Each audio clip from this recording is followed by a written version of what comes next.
can't,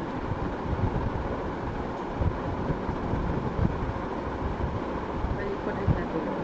But if I'm making up for something, then let me know. I'm trying to check in with y'all. Yes, I think I am.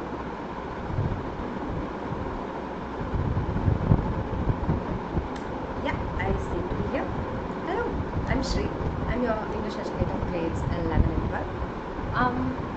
As usual, we generally meet from 3 to 4 every day. Mondays, Wednesdays and Fridays are for grade 12, Tuesdays, Thursdays and Saturdays are for grade 11.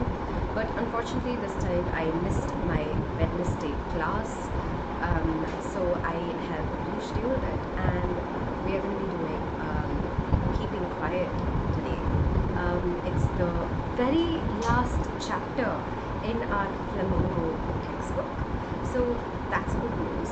Term 1 portions with regard to Flamingo textbook are almost completely done. Before we get into the poem, I just want to say a quick couple of things that I usually say before my sessions. One is that I speak in English. I know that you might not be entirely comfortable with English, so if you have any questions about what I'm saying, if something I'm saying isn't clear enough to you, then leave me a question in the chat box. I will be looking at it every once in a while, and I'll do my best to get back to you.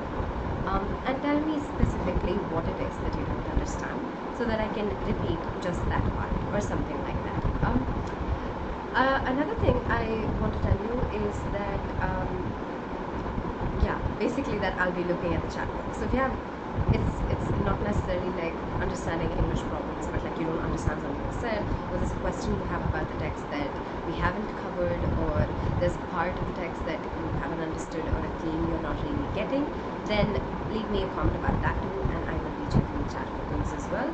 I'm going to put my chat aside now, but I will, come back to it after we go through every couple of slides. That said, today we're going to be doing Keeping Quiet by Pablo Neruda. Neruda is quite a famous poet, so if you look him up, you'll find out a lot of things about him. But one thing you should know is that he's very interested in themes of nature. It's imagery that keeps coming up in his poetry again and again, natural things, and so this poem too is connected to those things, and as we read the poem, we'll kind of figure out what's going on in it and what the title is trying to tell us. When we read poetry, what we usually do is we read the poem together first, get a sense of what's going on in it, and then we kind of break down the poem bit by bit by bit. And then we do some themes, and then we talk about poetic devices. So that's going to be the usual structure that we follow today as well. Checking the chat to see if we have any questions.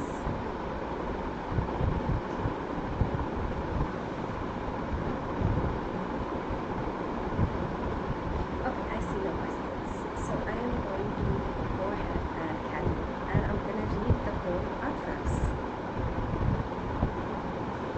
Now we will count to 12, and we will all keep still. For once on the face of the earth, let's not speak in any language. Let's stop for 1 second and not move our arms so much. It would be an exotic moment. Without rush, without engines, we would all be together in a sudden strangeness. Fishermen in the cold sea would not harm whales, and the man gathering salt would lick his hurt hands. Those who prepare green wars, wars with gas, wars with fire, victory with no survivors, would put on clean clothes and walk about with their brothers in the shade, doing nothing. What I want should not be confused with total inactivity. Life is what it's about. I want no truck with death. If we were not so single-minded about keeping our lives moving, and for once could do nothing, perhaps a huge silence might interrupt this sadness of never understanding ourselves and of threatening ourselves with death. Perhaps the earth can teach us as when everything seems dead and later proves to be alive. Now I'll count up to 12, and you keep quiet and idle. That is the entirety of the poem. I'm gonna give you like a couple of seconds to think about the poem. Maybe if you have any thoughts, you can put it down in the chat and I'll look at it. But when you're done, we can get into breaking down. I'll give you 10 seconds.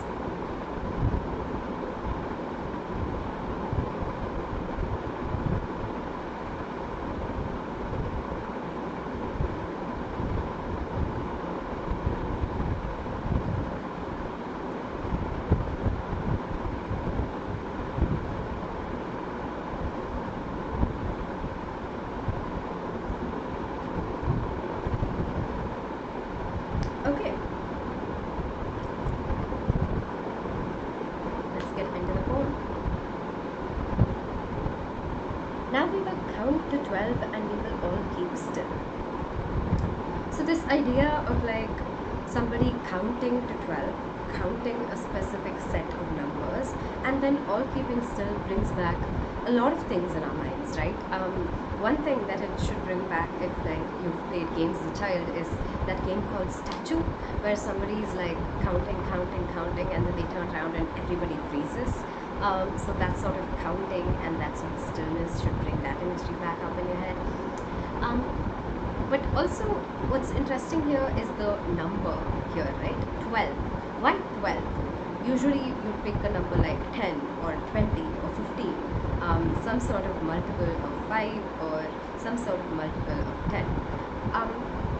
But 12 reminds us of a clock, right? There are 12 digits on the facing clock, and so when Neruda says here, we will count to 12, it sounds almost as though he is saying, we will watch the clock go by. We will count the hours of the day. We're kind of looking at the entirety of the day, you know? So he is kind of referring to the clock when he says we'll count to 12. And we will all keep still. That sort of clock imagery that's showing up in the 12 is of time moving, right? Time ticking by and like every second going past. And that counting is also movement, because you have 1 and then you have 2 and then you have 3 and it keeps going forward. So in contrast to that movement, we get stillness in the second line. So we'll move and after that movement we will stay still. And that's what Neruda is saying in this line, and we'll see why he is saying this as we keep going on. For once on the face of the earth, let's not speak in any language. Let's stop for 1 second and not move our arms so much. So a lot of this, so when we read this particular verse, the first idea that we're going to get is, for once on earth, let's stop speaking in languages. Let's stop moving for a second and let's keep like our arms still. But we also have to keep in mind that just now we got that clock imagery, that clock reference with count to 12. And when you refer to a clock, you say the face of a clock, right? So that clock kind of implication reference is carrying on in this verse. We have the face of the earth. We have stop for 1 second. So the second with the clock movement again is coming back. And arms, moving arms. Those little like needles on a clock are called the arms of the clock. So the clock imagery has come back in this particular verse. So that's one interesting thing that's going on. And so if you know, you want to think about why is he saying face of the earth and not surface of the earth or top of the earth or just on the earth, then that's one way that you can think about it. He's still referring to that clock. And when you're thinking about why is he saying let's not move our arms so much, why is he not talking about say our legs or the rest of our bodies, then that clock imagery again is one way you can think about it. He's telling us to stop thinking so much about time, to sort of forget the fact that time is going on and sort of still ourselves even as time moves on. It's also a sort of invitation to stop thinking about time, because all of that, like, we invented the clock, right? We came up with a thing like the clock and we're making the clock like count every moment that's going by. And so we can also stop like those arms from moving by stopping ourselves from thinking about how time is going by on and on. So all of that is in this particular verse.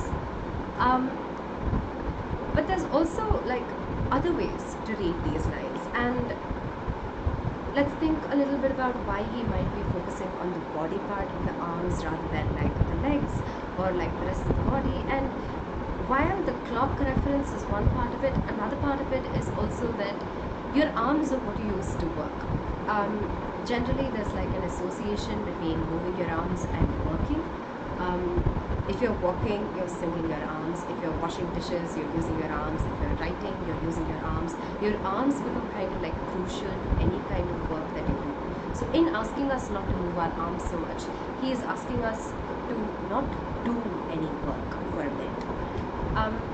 And why language? Why is he saying let's not speak in any language? It seems like he's saying, okay, let's speak, but not in any language. But it's not possible to speak without languages, right? Or are we wrong when we think that? Neruda is focusing on language there to tell us everybody speaks in a different kind of language. And very often there's a lot of conflict that happens over language. There's a lot of division that happens because of language. And even if you're speaking in the same language, what can happen is misunderstandings can happen. People like can use the very same language in very different ways, and because of that there's a lot of like divisions that happen within a language also, and also different languages cause different kinds of divides. And so he's saying let's like stop all of that, but he's not saying let's stop communicating with each other completely. He's saying let's forget about the divisions, let's forget about like I speak French and you speak English, or I speak Tamil and you speak Hindi. Let's completely ignore all of that and be together in this moment as human beings beyond that language. So he's not asking for us to just like be entirely silent and stop talking to everybody completely and be completely alone. None of that is what's being implied here. It would be an exotic moment without rush, without engines. We would all be together in a sudden strangeness. He says if we do this, if we all go still for a moment, it would be an exotic moment. Exotic to say extremely unusual, extremely rare, and in a good way, in a way that's very attractive. Without rush, nobody is hasty, nobody is rushing around, the clock isn't like moving anymore, so we're not like determined to get to some place on time or anything like that. Without engines, it's a reference to industries and how there's always something running all the time, there's always work that's going on all the time. So all of that will stop, all of that will cease. But engines could also be a reference to the fact that the world runs like a machine, right? Always at every point of time there is something that people are doing, and at the next point of time there's something else that they have to be doing, and so it feels like there is a routine to each of our days that we have to follow all the time. And he's saying let's let that engine stop for a moment, let's let that kind of habitual way that we live our lives cease for just a moment. And he says without all of this, if none of this was in the way of like our lives for like just that one moment, we would all be together, and we would be together in a sudden strangeness. He's trying to tell us it will be very shocking for us if this happened, it will be extremely strange for us if this happened, but also he's trying to tell us that the strangeness will bring us together. It's like if something unusual happens to an entire group of people, then it becomes a common place where all of them can meet and sort of like be a little united for a couple of moments, right? Say like, I don't know, an alien like ship lands on Earth or something, and it's threatening humanity. This is a really bad analogy, but yeah. And in that strangeness, everyone on Earth is going to be united by at least that one feeling, what on earth is going on here? So anything and everything can kind of allow us to unite like that, and if it's something strange, if it's something surprising, then it can especially be useful to bring us together. So he's saying we'd all be together because we'd all be sharing the same feeling of surprise and shock at this happening. I'm gonna check to see if you have any questions right now. Oh, Arsh, Garima, can you hear me? Yeah, sorry about the fan. That is the fan that is like going on.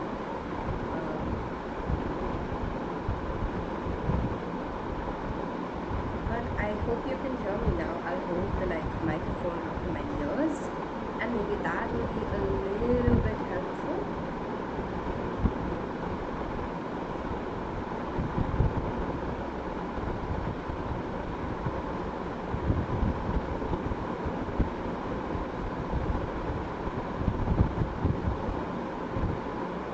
Anyway, let me know if you can hear me, and I will keep going. Fishermen in the cold sea would not harm whales. Fishermen go into the sea to fish. So in saying fishermen don't harm whales, Neruda is creating kind of he's repeating that theme that showed up in the last paragraph, right? Last verse, right? He's trying to tell us we're not going to do what we usually do. Even though the very word fisherman has the act of killing fish in it, in this particular case the fishermen are going to stop doing that and they're not going to harm the whales. This is also a reference to the fact that, well, he's chosen whales for a reason, right? Whales are getting hunted down at extremely high rates, and they were getting extremely endangered. So in bringing up that entire thing, he's trying to say, oh, some of the activities that we do can be extremely harmful to other things around us. And the man gathering salt would look at his hurt hands.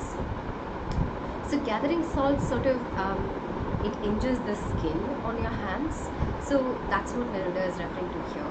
He's saying some of the activities that we do hurt us also.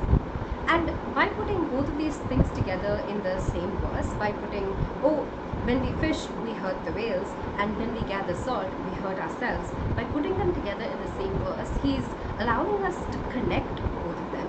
And the connection leads us to another conclusion, which is that in, say, hurting others, we are also hurting ourselves, right?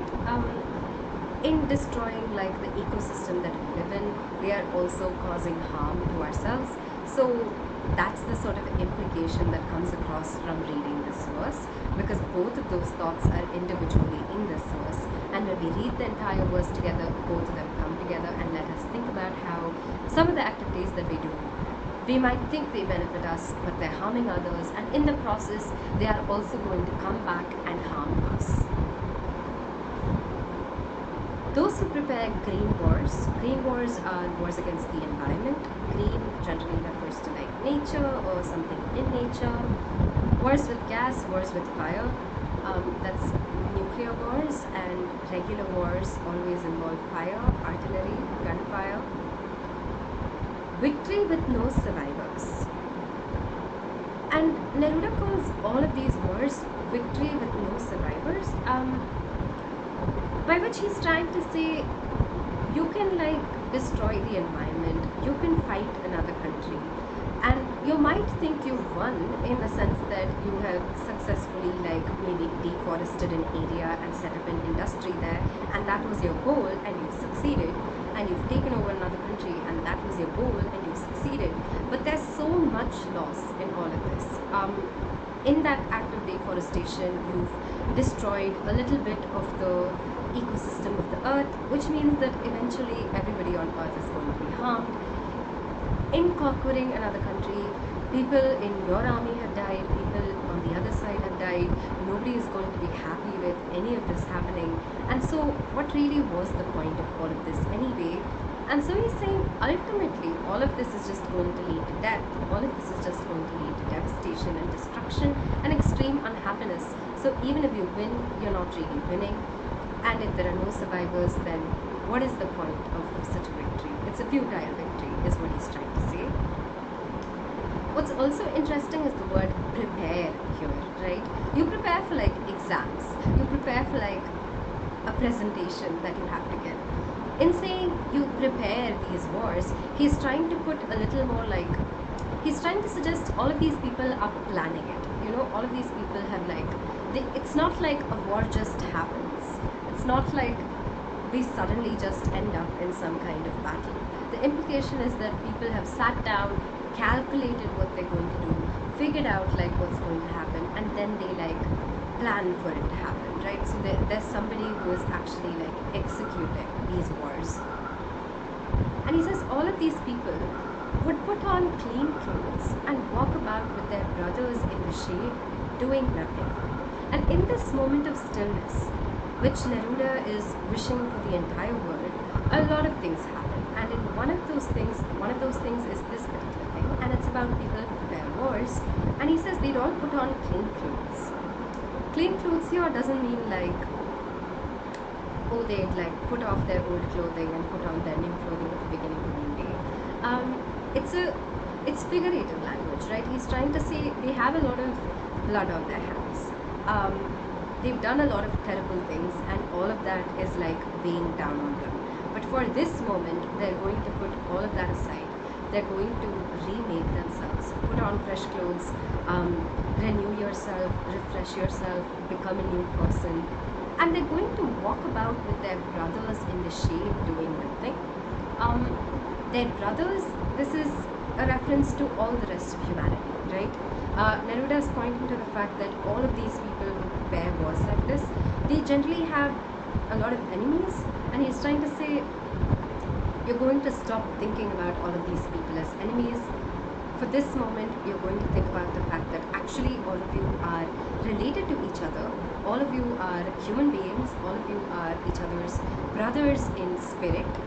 And so you're going to like spend some time with all of the other people around you, and you're going to do nothing while you're spending this time with these people. And you're going to do this in the shade. Shade to say that like if you sit under a tree and you're in the shade, then you're kind of covered, right? You're being like protected by that shade for that brief period of time. Those leaves are sort of like hiding you from the sun, they're kind of safeguarding you for that moment. So Neruda is trying to bring in that same kind of energy into this verse. He's trying to say in this moment you're in the shade, which is to say in this moment you're taking a break from being outside and doing all of the things that you usually do. You're getting a respite from the sun, you're getting a break from like the usual intensity of your lives and all of the terrible things you do in your lives. So all of that is implied here. What I want should not be confused with total inactivity. Life is what it's about. I want no truck with death.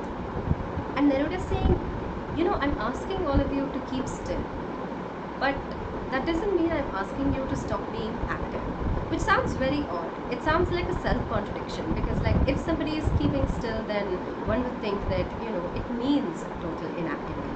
But we know that's not what Neruda means, because even in the last verse, he tells us these brothers are walking together, right? And so there's some movement there. And he does want some movement, except he wants this movement to be different from the usual movement that we perform.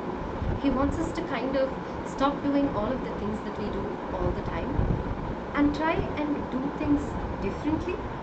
And we'll talk about what he means specifically as we go into the next couple of lines. But he's trying to tell us here, life is what it's about. This stillness is about life, it's about being alive, and it's about living better. I want no truck with death. No truck with death, nothing to do with death.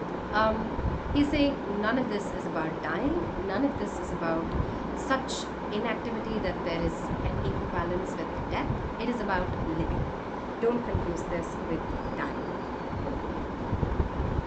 If we were not so single-minded about keeping our lives moving, and for once could do nothing, perhaps a huge silence might interrupt this sadness of never understanding ourselves and of threatening ourselves with death. It's a very long line. But here what Neruda is trying to say is, you know, usually what we do is we're very like focused. That's what he means by single-minded. There is one thing that we think about, and it's how like what we're going to do in the next moment. I have to do this in my life, this in my life, that in my life, this in my life, and I have to keep moving, right? I have to finish school, then I have to go to university, then I have to do this, then I have to do that. I wake up and I go to work today, and I have to go to work the next day, and I have to go to work the next day after that, and I have to go to work the day after that. And very often what happens when there's this kind of routine is that people stop thinking about everything else, and that's what he means when he says single-minded. You're thinking only about like going from one point to the next point. You're not thinking about anything else. And so, because you're not thinking about anything else, something in life stops being meaningful. He's saying, if we're always doing like things that we have to do all the time, then we're not really like getting any sort of space to think and to introspect, which is to think about ourselves and think about our lives and think about what's going on in our lives. And he says, if we could do nothing, and by doing nothing, again, he doesn't mean inactivity. And now we know what he means, and that is activity in the mind. He's trying to suggest that in having like so many hasty habits that are rushing us around all the time in our external lives, we have no time to internally move, which is to say we have no time to think and introspect in our minds. And instead, if everything outside us could still, then maybe we could stop and reconsider everything that we've been doing and let our minds not be so single-minded. And he's saying, if all of this could happen, then perhaps a huge silence might interrupt this sadness of never understanding ourselves and of threatening ourselves with death. He's trying to say, because we're so single-minded about our lives, we're incredibly sad. And what is this sorrow? It's the sorrow of not understanding ourselves. We're so busy conforming to what the world wants and doing what the world needs us to do that we can't really understand ourselves. And so we end up threatening ourselves with death. And this goes, there are two meanings to this, right? One is literal death. And here he is talking about suicide, because in that sorrow, the conclusion seems to be like suicide, right? It's deep sadness, it's never-ending sadness, and very often that can lead to like a situation where you find no value in life and simply want to die. And he's trying to say that also that there is another kind of death, which is living our lives, like going about like our everyday and doing everything that we have to do. So biologically we're alive, but mentally and emotionally we're disconnected from ourselves, we're disconnected from the world around us, and so we're acting like machines. So there's no real life to us. So that's another kind of death. And he's saying these are the two issues that are going on right now because of the kind of world that we live in. And if only we could be still, then we could introspect, and then there is the possibility that all of this sorrow and all of this horror will be interrupted, which is to say there will be a possibility that we can really live for a while. Perhaps the earth can teach us as when everything seems dead and later proves to be alive. And he says, maybe we can take a moment and look at the earth, and we can learn from the earth. In winter, the entire earth seems like completely dead, right? There isn't plants growing, there aren't like trees, there isn't a lot of life, animals are hibernating. But just a little while later, you see like life sprout from those very same places. You see like leaves grow on the trees, you see animals start to run around again. So everything seems dead, but it's actually just hibernating, and later on you actually see that there's a lot of life there. And he's trying to draw an analogy between this and the way that we live, and he's saying we're hibernating. All the time what we're doing is hibernating, but there is life within us, and there is a possibility in us to be alive, really to appreciate life, and maybe we can look at the earth, stop for a moment and learn how to live like that. Now I'll count up to 12. We're getting back that like counting thing. We started with counting, we're ending with counting, so he's going to do the actual counting now. And you keep quiet, and I will. And he says, I'll count to 12, You keep quiet and I'm going to leave. What's going on with this, like, going? We start the poem and he says, let's count to 12 and let's keep still. And then he explains what that keeping still means. And then at the end he says, now let's try it. I'll count up to 12.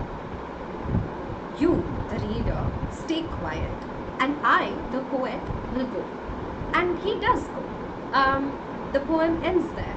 And this poem is basically ending on an invitation, right? It's asking you to keep quiet right now and to think and to maybe spend a couple of seconds taking advantage of this moment to introspect and think about your lives and what you want, what's going on, are you happy, etc., etc., all those big questions.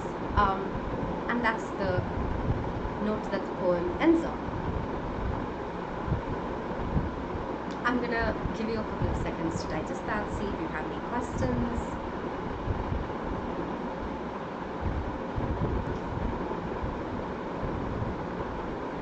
Hello to Gulam and hello to Ishu, and let me know if you have any questions.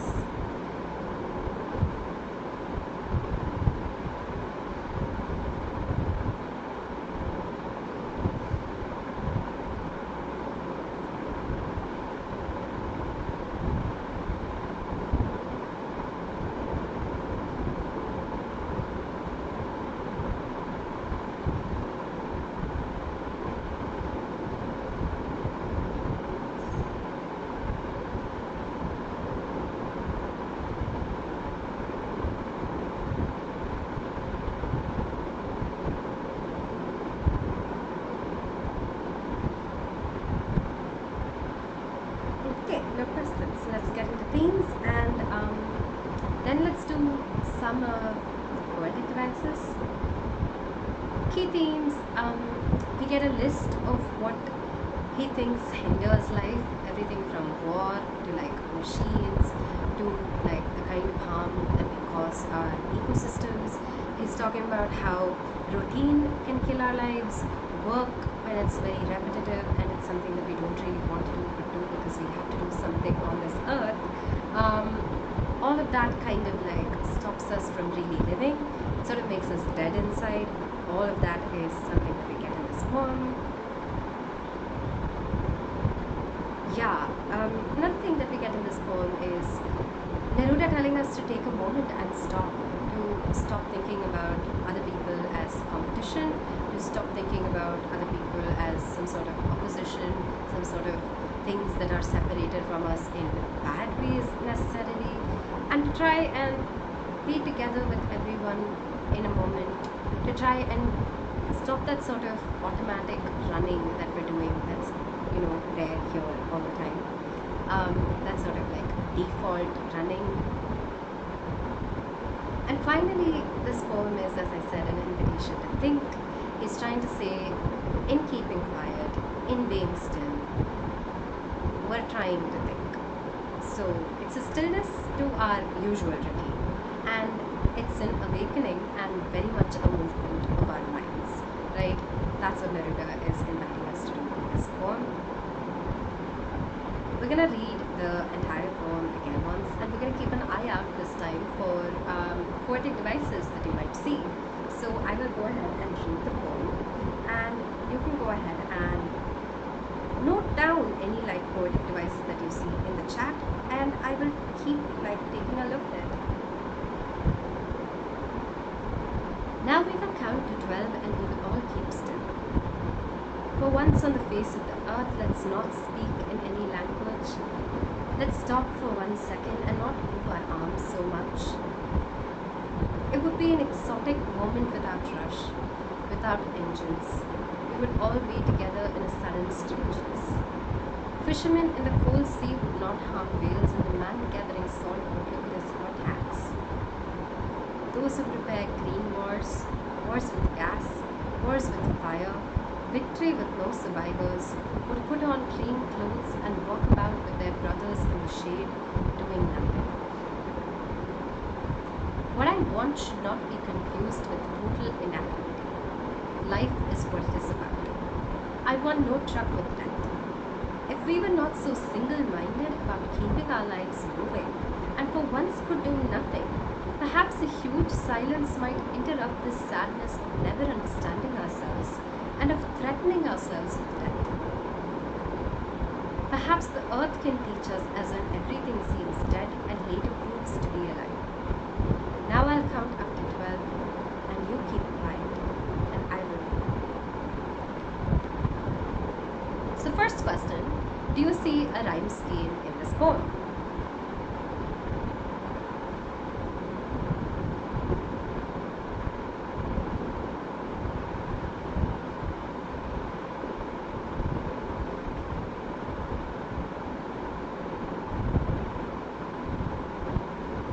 There is no rhyme scheme in this poem. It's a blank verse, which means that it's a poem that's deliberately not using any kind of rhyme scheme. It's just sentences that are flowing wherever they want to. They're not extremely concerned with rhyming. Poetic devices. There are 3 to 4 key poetic devices in this poem. The first is allotration. Allotration is a poetic device wherein the sound of 2 words starts the same. Sudden strangeness. His hurt hands. Clean clothes. Sir, ha ha ha, ka ka ka. Yeah, clean clothes. So that kind of like same sound that's like opening the words. If those words are right next to each other, then it's a case of alliteration. There are a couple of other instances of alliteration in this poem. You should be able to like go find them. We also get one instance of repetition without rush, without engines, the without repeats, with one word at the other end of like the without. And repetition serves to like emphasize a point. And in this particular case, it's trying to emphasize that without rush and without engines, that it creates a connection between both of them, and it's trying to tell us without engines there'll be no rush, and you know, we can sort of like without rush we don't have to like pay much heed to engines. Maybe like it won't be that important anymore. It's trying to create a link between like rush and engines basically, and how they create the same sort of effect on people.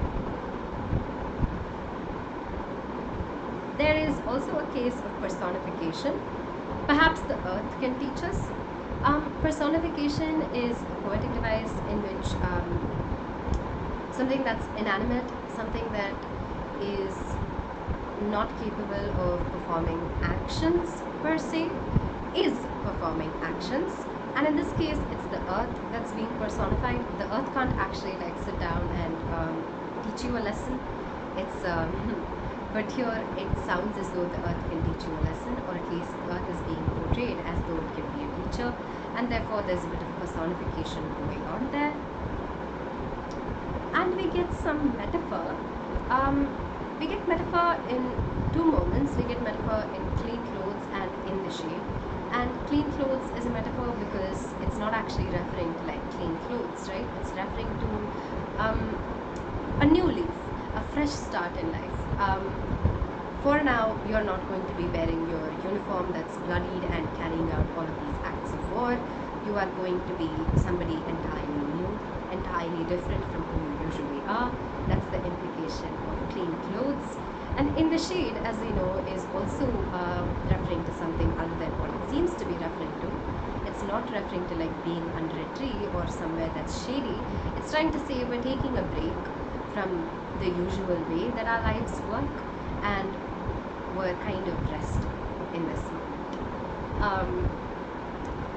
And a metaphor is a poetic device where a comparison is being made, right? And it's a comparison that's being made without you being told that there's a comparison that's being made. So there's no like, there's no as, those are for similes. But when it comes to a metaphor, it'll sort of be like clean clothes, and you'll look at it and you'll be like, okay, clean clothes here could refer just to like laundered clothes that have just been washed, but here it actually refers to kind of being a new person, and the comparison is taking place there, but it's taking place without like telling you there's a comparison. That's a metaphor. I think that brings us to the end of our poetic devices today, which brings us to the end of Keeping Quiet by Pablo Neruda. Educator, which brings us to the end of the Flamingo textbook. We are done with one entire textbook for grade 12 literature English for term 1. We will be doing Vistas soon. There are 2 lessons in it. One is incredibly long, another is quite short. We will start with the shorter lesson. We'll do the 3rd level. We'll do it tomorrow actually, so come by. And we will do an MCQ on our last 2 Flamingo chapters, which is Keeping Quiet and Deep Water, on Wednesday. So that's our schedule for this week. So come by tomorrow for the 3rd level and come by on Wednesday for the MCQ.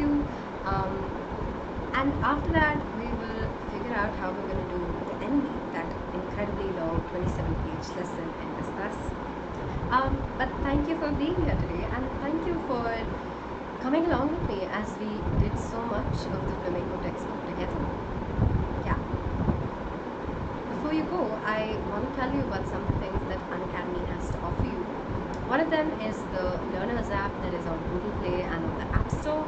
You can download it for absolutely free, and you can try out all of the features on it for free. Also, if you use my code, that's THARCN1. It has quite some cool features on it. It has live quizzes, lots of mock tests, and also this thing called Ask a Doubt, which basically lets you ask any kind of doubt that you have under any subject, and an educator will get back to you, so you'll get responses on the questions that you've asked. So if you have anything in school that you've learned that's not quite clear for you, then go ahead and use this particular feature on the Unacademy app. I also want to tell you about Unacademy Plus. This is basically access to all of the courses that Unacademy offers, which is a lot more than just the courses on YouTube. There'll be study material that you're given along with access to the courses. You'll have access to like doubt clearing sessions, to answer writing sessions. There'll basically be like practice tests and live tests, and we will cover like every bit of your syllabus completely. And this is the cost for Unacademy Plus. You can see that the price varies based on the duration that you take the subscription for, but the per month cost for a longer duration of time is a lot less. There is also something called Unacademy Iconic, wherein you basically kind of get access to individual learning, which is to say you're not working with like a classroom full of people. You're going to be working just the educator and you. So if you're looking for more personal attention, if you feel that you want someone to like sit down with you and help you work out like what you're doing well, what you're not doing well, what you need to improve at, then you should go in for Unacademy Iconic. You'll also get weekly reports on Iconic, and your parents will also get to get in touch with the educators and find out how you're doing. So Iconic is sort of alternative learning. And these are the prices for Iconic, and again, the per month cost is a lot less if you take the subscription for a longer duration of time. For both of these, you can use my referral code, which is THARCN1, and that will give you a flat 10% discount. Having said all of that, thank you for being here today, and I hope you like the session. If you like the session, then do leave a like. If you have any feedback or any comments, then leave them in the comment section down below. If you have anything in specific that you would like me to do in your portions, then let me know about that in the comments too, and I'll keep an eye out for it. And if you like content like this, then please do subscribe, because we're